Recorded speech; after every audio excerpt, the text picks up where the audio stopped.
how much protein do I need to actually maximize muscle growth?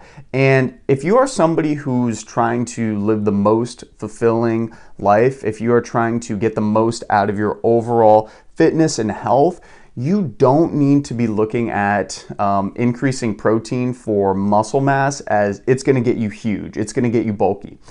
It will not. Think about how many people struggle with gaining muscle and gaining weight. Literally everyone. And if everyone could get bulky and muscular as quickly as people quote unquote think they can, especially when increasing your overall protein intake, everyone would be huge and bulky. So even if you are a senior, even if you are somebody who just doesn't want to gain a lot of huge bulky muscle, know that when you are actually increasing your overall protein intake, that's not really going to happen. It's not really something that happens. You're going to improve strength greatly. You're going to improve muscle, but it's not going to be super, super crazy. Another thing when talking about building muscle is that you do need to be in a calorie surplus. So it doesn't matter how much protein you're taking. If you're not eating more calories per day than you burn, you are not going to gain any muscle. So that's another distinction. Also too, sometimes when you are gaining muscle and gaining weight, you might actually not need quite as much protein because you're just getting overall more calories, and the calories are really going to help drive that overall muscular growth. With that said, 1 gram per pound of body weight is probably a good idea. This is a good general rule of thumb that has been around the fitness industry for a long time. You can go a little bit more, maybe you can get by with a little bit less, but for the most part, just make it easier on yourself. Try to get 1 gram per pound of body weight. So if somebody weighs 130 pounds, you're gonna try to get about 130 grams of protein per day.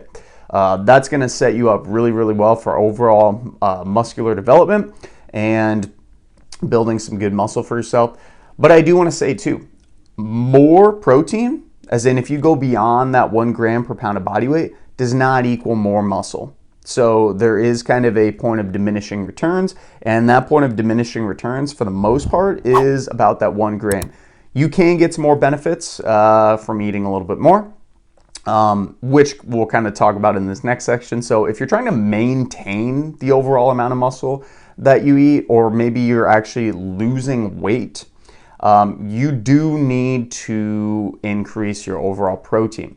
And you might be asking yourself, why is this? Well, when you're losing weight, your body is trying to hold on to as much basically energy as possible. And muscle in itself, which as we discussed earlier, protein is muscle, is very metabolically active. It takes a lot of energy to use. So your body is actually going to go towards that as a source of energy because it does have some pretty good energy to use. So increasing your overall protein intake can be kind of protein sparing or muscle sparing if you're trying to lose overall weight. So it's really, really crucial to make sure you're eating enough protein because of that exact example.